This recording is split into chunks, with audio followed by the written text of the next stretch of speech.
우리 장로님들, 또 목사님, 또 성도 여러분들 이렇게 화면상으로나마 이렇게 뵙게 되어서 참 반갑습니다.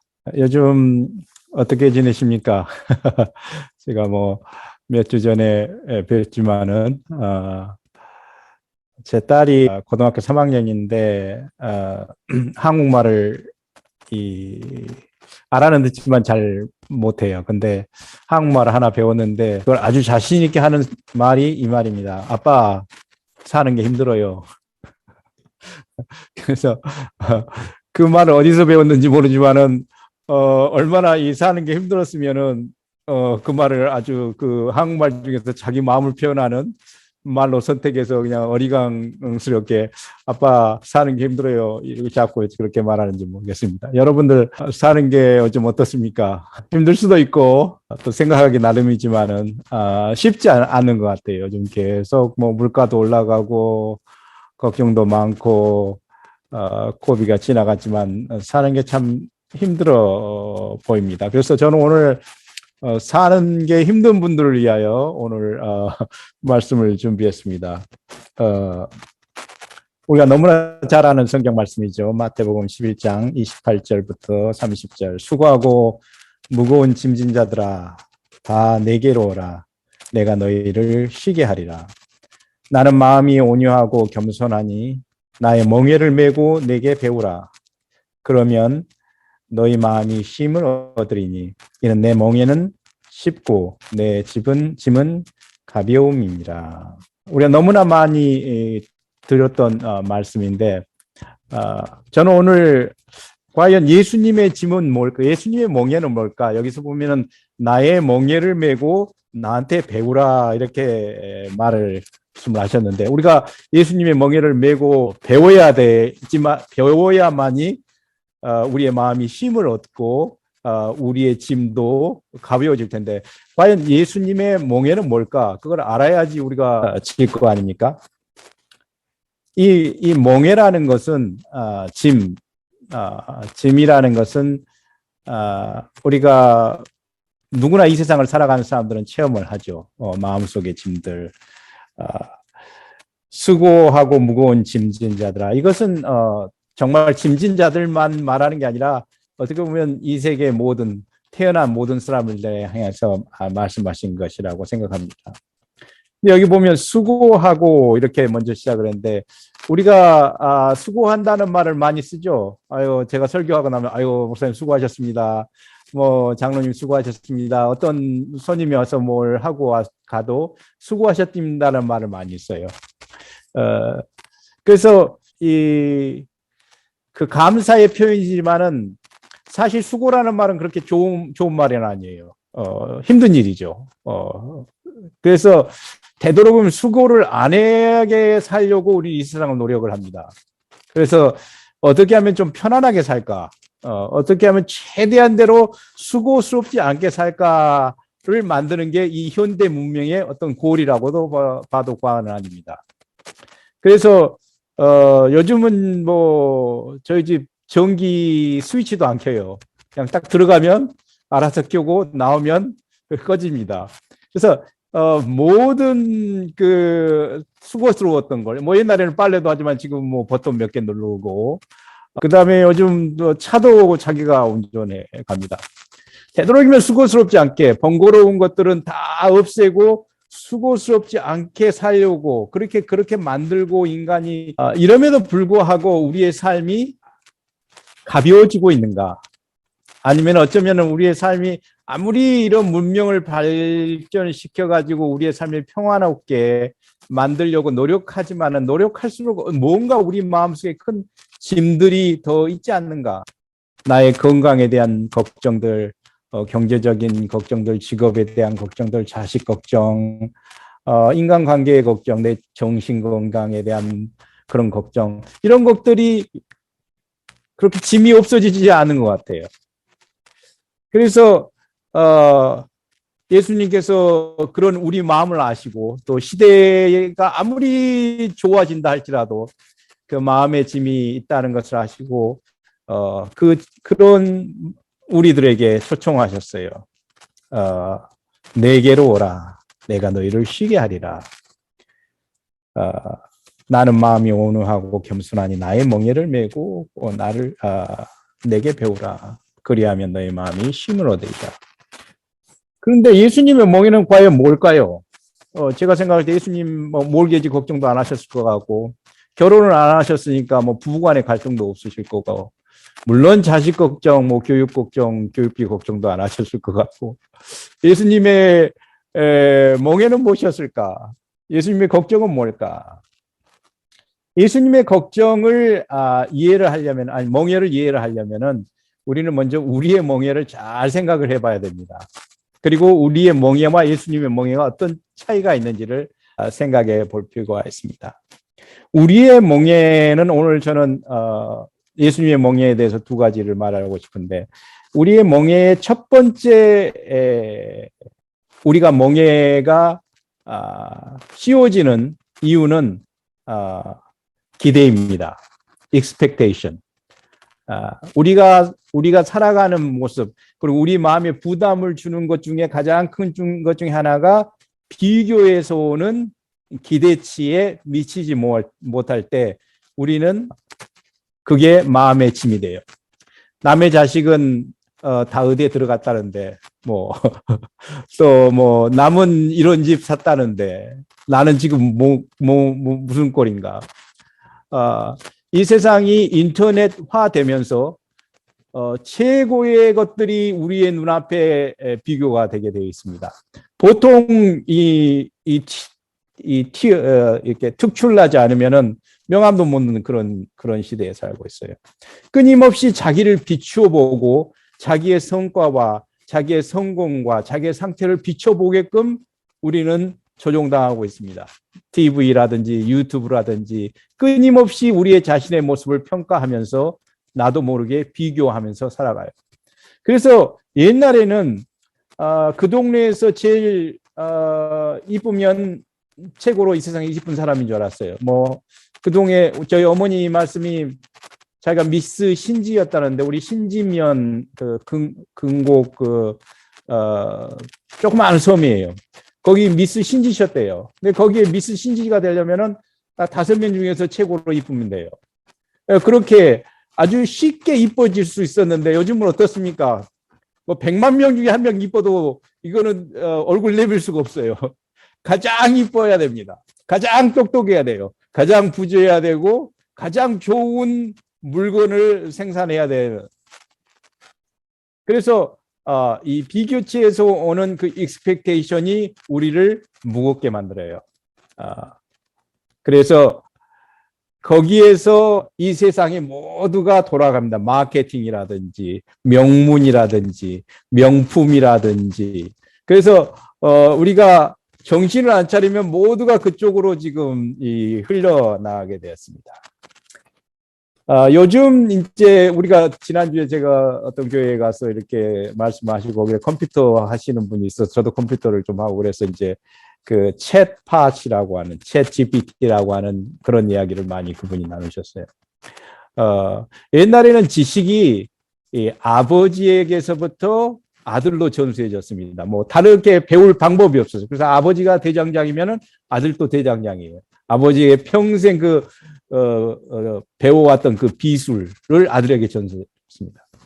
근데 조금 있다 세월이 지나가지고 책이라는 게 발명이 됐어요. 그래서 사람이 지식을 책에다가 적고, 그 다음에 책을 또 학교에서 전문적으로 가르치게 되면서 반드시 직계로 지식을 배울 필요 없이 자기가 원하면 다른 것을 배울 수 있는 문이 열렸습니다. 그래서 인류가 엄청나게 발전이 됐어요. 그러니까 아버지에게서 배우겠다가 지식을 다른 사람의 것도 배울 수 있으니까.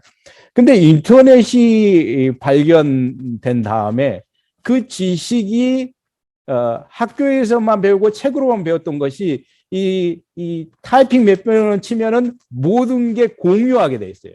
이 세상의 모든 지식을 공유할 수 있는 세계에 도달했습니다. 그래서 구글만 있으면은 뭐든지 찾아낼 수 있어요.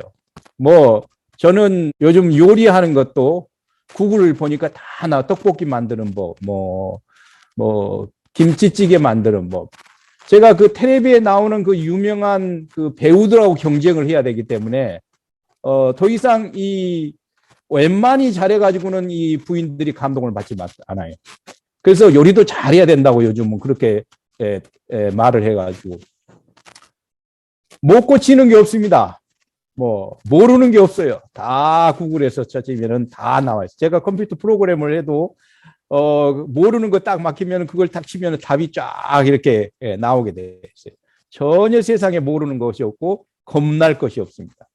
그만큼 구글은 세상의 지식을 액세스할 수 있는 아주 쉬운 방법입니다. 근데 이 챗바트는 뭐냐? 우리가 구글을 딱 설치하면은 쫙 순서대로 나와요. 그 중에서 우리가 찾아봐야 됩니다. 뭐 떡볶이 만드는 법만 수백 개 쫙 나와요. 그 중에서 제일 맞는 걸 찾아야 됩니다. 근데 챗팟은 자기가 이미 다 설치하고 가장 좋은 것들을 우리한테 딱 보여줘요. 그래서 우리가 구글을 이렇게 읽어볼 필요도 없고 제일 좋은 걸 딱 해가지고 아주 최고의 어떤 그 결과물을 줍니다. 그래서 시도 써주고 논문도 만들어주고 저처럼 성경들과 제목을 주면 설교도 써줄 수도 있어요. 제가 아직 그걸 시도해보지 않았는데 그래서 챗팟이 나온 다음에 이 직업이 위협에 쌓인 사람들이 아주 많게 돼 있어요. 우리가 전문가들한테 물어보잖아요. 그런데 챗팟한테 물어보면 훨씬 전문가보다 더 쉽게 말해줄 수 있다는 것입니다. 그래서 이 세상의 모든 전문의들이 위협을 느끼고 있어요. 왜 챗팟이 이렇게 위협적이냐? 이 세상의 모든 지식을 통솔해 가지고 인터넷에 그걸 합쳐 가지고 거기에서 최고의 결과를 우리에게 말해주는 것이에요. 그래서 요즘 지식인들은 옆에 사람보다 잘해 가지고 먹고 살 수 없어요. 세계 최고로 똑똑한 사람들이 모인 것, 그 지식을 다 합쳐놓은 것보다 더 똑똑해야지 쓸모없는 사람으로 생존할 수 있습니다. 어때요, 여러분들? 여러분이 하는 모든 전문적인 지식들, 이것들이 세상에서 가장 똑똑한 사람들의 중에서 똑똑한 사람들의 지식을 모아진 것보다 더 똑똑한 답을 내놓을 수 있겠습니까? 없겠죠. 우리는 그래서 상당히 심각한 미래의 어떤 그 도전을 받고 있어요. 즉 다시 말하면은 살아남기 위해서는 그만큼 특출해야 되는데 우리가 과연 그 AI, 즉 다시 말하면 그 인공지능이라고 말하는데 그런 것들과 경쟁해서 이길 수 있을까? 그런 그 최고의 작곡가들이 만들어 놓은 작품들을 합쳐가지고 노래를 만들어 놓은 그보다 더 좋은 노래를 만들 수 있을까? 그보다 더 좋은 시를 쓸 수 있을까? 그보다 더 좋은 소설을 쓸 수 있을까? 이렇게 모든 직업인들이 위협을 느낄 수만큼 지금 획기적으로 돌아가고 있습니다. 그런데 이런 모든 것들은 기본은 통계와 확률입니다. 즉 다시 말하면은 세상의 모든 정보를 합쳐가지고 그 중에서 제일 우수한 이 물품들을 보이는 거예요. 그래서 결국은 우리가 이제 이 세상을 살아가면서 우리의 부담감, 우리의 짐, 이것들은 단순히 옆에 사람보다 잘 살고 옆집보다 잘 사는 것이 아니라 세계의 최고의 그 지식들과 같이 경쟁을 해야 되는 그런 부담감이 있습니다. 나의 재능, 기술 이런 것까지 이제 위협받고 있어요. 그래서 인간의 그 가치가 그 AI, 즉 다시 말하면은 인공지능의 그 결산물로 인해서 인간이 쓸모없는 인간이 될 수 있는 가능성이 그런 진로에 들어오게. 왜냐하면은 내가 할 수 있는 걸 컴퓨터가 다 하니까요. 그래서 지금 PhD나 그런 유수한 사람들이 직장을 잃고 있습니다. 더 이상 옛날에는 그 단순 노동직들이 이렇게 그 기계나 컴퓨터로 해서 하는데 이제 고급 노동직들도 위협을 받고 있어요. 뭐 약사가 하는 일을 컴퓨터가 더 잘할 수 있습니다.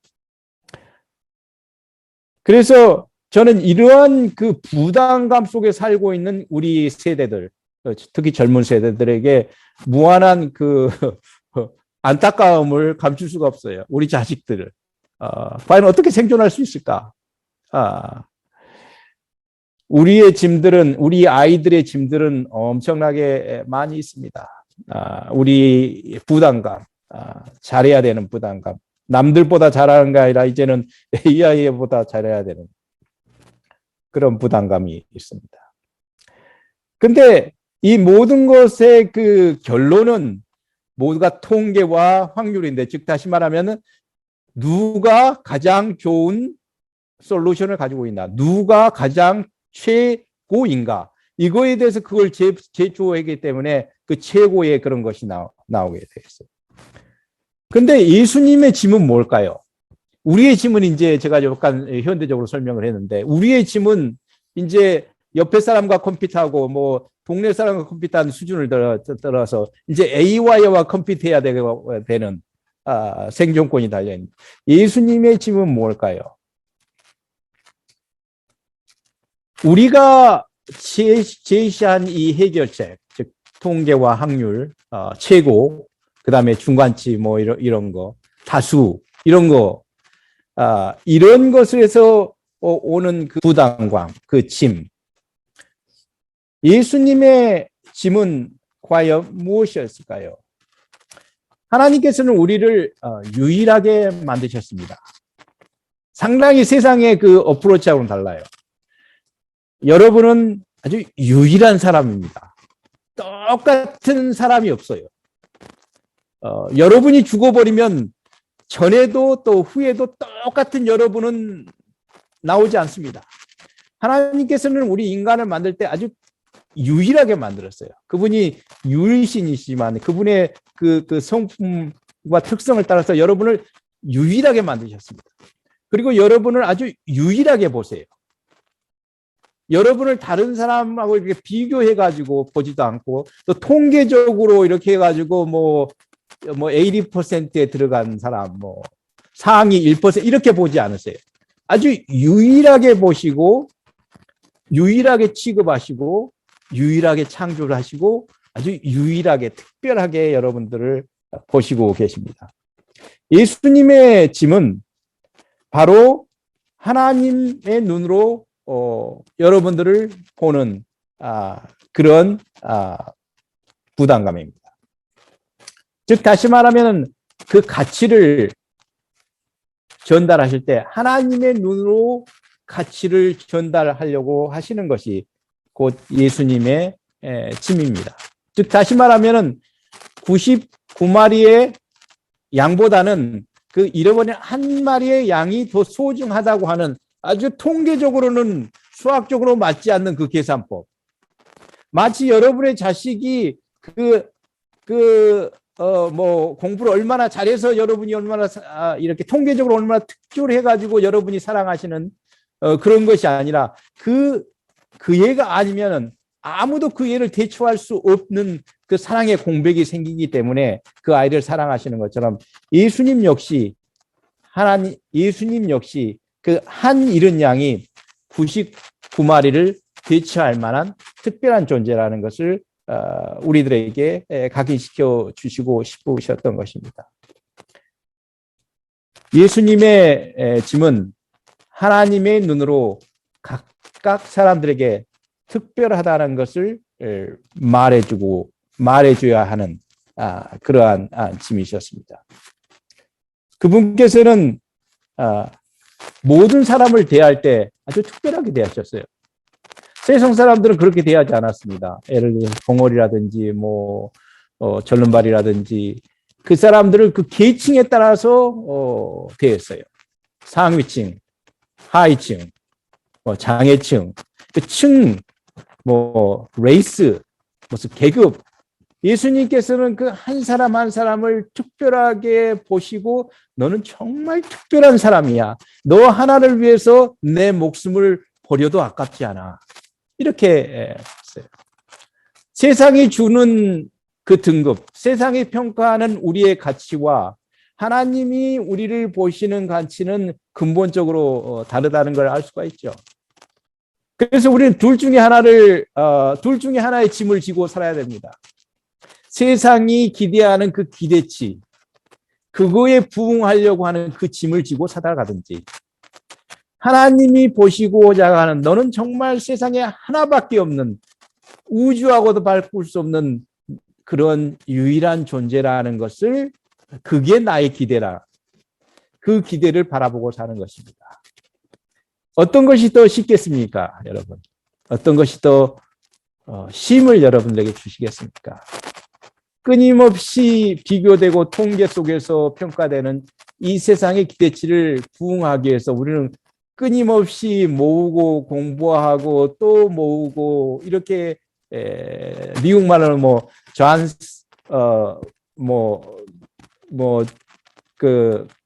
나가는 집안의 그 모양대로 살게 하기 위해서, 아니면은 너 있는 그대로 하나님께서 너를 너무나 사랑하신다는 그 기대치로 우리가 살아가야 되겠습니까? 저는 우리가 하나님이 보시는 그 기대치로 우리가 살게 된다면은 우리는 정말로 감사와 기쁨과 또 자부심으로 세상이 우리를 어떻게 보든지 간에 하나님이 나를 어떻게 보고 있느냐를 생각한다면은 이 세상에 사는 것이 그렇게 힘들지 않다고 생각합니다. 두 번째 예수님의 짐은 무엇이었을까요? 우리가 우리 현실 생활을 살아갈 때 비교해서 생기는 그런 짐들, 부담감도 있지만은 살다 보면 정말로 어쩔 수 없이 어려운 경험을 당하는 경우가 많이 있습니다. 예를 들어서 아프다든지, 정말 사업이 어떻게 부자가 되려고 하는 건데 사업이 정말 힘들다든지, 앞을 바라볼 수 없다든지, 어떻게 누구도 원하지 않는 그런 상황에 우리가 처하는 경우들이 가끔씩 있습니다. 그럴 때 우리는 어떻게 생각합니까? 그런 상황에 처하지 않도록 최선을 다하지만은 그런 상황에 처할 때마다 하나님은 왜 이렇게 나에게 시련을 주실까? 하나님은 왜 나를 보호하지 않으신 것일까? 이렇게 하나님을 탓해 보기도 하고, 정말 어떻게 할 수 없는 그런 처지에 이르게 됩니다. 근데 여러분, 우리가 이 세상에 태어나서 세상 사람들은 두 가지 원칙을 가지고 자기의 어떤 삶을 조종해 나가려고 해요. 하나는 평등입니다. 하나는 자유예요. 여러분들 정치에 대해서 좀 잘 아셔야 되는데, 이 민주주의, 데모크라틱, 민주당은 무엇을 강조하는 것 같아요? 자유를 강조하는 것 같습니까? 평화를 equality, 평등을 강조하는 것 같습니다. 자유당은 평등을 강조합니다. 그래서 이 세상이 다 모두가 평등하다면은 이 세상은 정말로 좋은 세상이 될 것이다. 그래서 부자나 가난한 사람이나 다 이렇게 다 혜택을 받고 똑같이 평등하게 살려고 하자. 그 사람들이 무슨 게이든지 무슨 어떤 사람이든지 다 평등하게, 이미그로든지 평등한 세상을 만들면 정말 이 세상은 좋은 세상. 그래서 그들의 팔라시는 뭐다? 이 평등의 기초에서 공화당은 자유를 기초로 해서 이데올로지가, 우리는 자유로운 세상을 만들자. 그래서 열심히 일하는 사람은 돈 잘 벌고, 게으르고 열심히 못하는 사람은 돈 못 벌고, 정말로 터치하지 말고 그것이 정말 정의로운 사회를 구원하는 것일 것이다. 게으른 사람에게 똑같이 월페어 줘가지고 그냥 먹게 사고, 그게 평등이 아니다. 이렇게 들으면 이렇게 맞고 저렇게 들으면 저렇게 맞아요. 그래서 우리는 이 두 큰 양대 산맥의 그 이론 속에서 이 세계가 이쪽으로 갔다가 이쪽으로 좀 갔다가 이렇게 갔다가 이렇게. 그러나 하나님의 세계는 평등으로 이렇게 새 세계를 운영한다고 해서 이 세상이 정말 천국이 되는 것도 아니고 자유롭게 다 해준다고 해서 이 세상이 천국이 되는 것은 아니라는 걸 하나님은 아십니다. 이 세상이 천국이 되는 유일한 요구 조건은 하나님의 절대성을 따라 살 때 이 세상이 천국이 된다는 걸 하나님이 말씀하셨습니다. 예수님의 두 번째 짐은 하나님의 절대성을 붙잡고 살아가는 것입니다. 하나님의 절대성이라는 것은 내가 이 모양으로 태어났어요. 가난하게 태어날 수도 있고, 장애자로 태어날 수도 있고, 부자로 태어날 수도 있고, 똑똑한 사람으로 태어날 수도 있고, 머리가 안 좋은 사람으로 다 이 모양으로 태어난 것이 누구의 뜻이라고요? 누구의 절대적인 디자인이라고요? 하나님의 절대적인 디자인이라. 그분이 질그릇으로 만들 수 있고 나를 귀한 그릇으로 만들 수 있고 그거는 나하고 아무 상관없어. 하나님께서 절대적으로 만드셨 그것을 받아들이는 것. 그것이 신앙의 기초고 믿음의 기초고 삶의 기초예요. 여러분의 삶을 볼 때 어떻습니까? 성공하셨어요? 완벽합니까? 내가 젊었을 때 이런 걸 좀 했더라면 좀 더 성공했을 텐데, 이렇게 됐으면 잘 풀렸을 텐데. 끊임없이 우리는 어떻게 보면은 이 세상의 사람들과 비교해 가면서 자기가 자기의 삶을 디자인해요. 내가 커서 뭐가 되겠다. 우리 자식은 뭘로 만들겠다. 그래서 우리가 모든 것을 내가 디자인한 다음에 하나님한테 기도를 해요. 하나님, 이렇게 저를 만들어 주십시오. 하나님, 제 인생을 이렇게 이끌어 주십시오. 그리고 그렇게 이끌어 주지 않으면은 기도의 응답이 안 됐다고 그래요. 우리는 세상을 처음 한 번 태어나 가지고 처음 살아보는 것입니다. 사실은 이 신빙이고 잘 몰라요. 근데 절대적인 하나님, 모든 걸 다 아시고 최고의 어떤 그걸 다 아시는 분이 디자인하는 라이프가 더 완벽할까요? 아니면은 내가 디자인해 가지고 내가 원하는 대로 한 게 더 완벽할까요? 하나님의 절대성을 믿는 사람들은 내 삶이 이렇게 된 것도 하나님의 뜻이고 또 저렇게 된 것도 하나님의 뜻이라는 것을 인정하는 사람이에요. 그리고 그것이 최고의 선택이고 최고의 디자인이라는 것을 믿는 것입니다. 우리 눈에는 그렇게 안 보일 수 있어요. 그러나 하나님께서 나를 질그릇으로 만드셔서 그것이 하나님의 뜻을 이루시는 것에 사용됐다면 나는 최고의 인생을 산 겁니다. 옆에 황금 그릇 있는 사람은 물론 하나님의 뜻이 있어서 황금 그릇으로 만들었겠죠. 그러나 하나님의 뜻이 내 삶에 완전히 이루어지기 위해서 내가 때로는 질그릇이 될 수 있고 깨진 그릇이 될 수 있고, 그래서 여러분 각자의 삶은 가장 완벽한 하나님의 작품입니다. 그것이 하나님을 믿는 사람이에요. 그것이 하나님의 절대성을 믿는 사람의 마음가짐입니다. 내가 나 된 것은 하나님께서 이렇게 해주셨기 때문에. 오늘 비가 와서 날씨가 안 좋다. 해가 뜨니까 너무 덥다.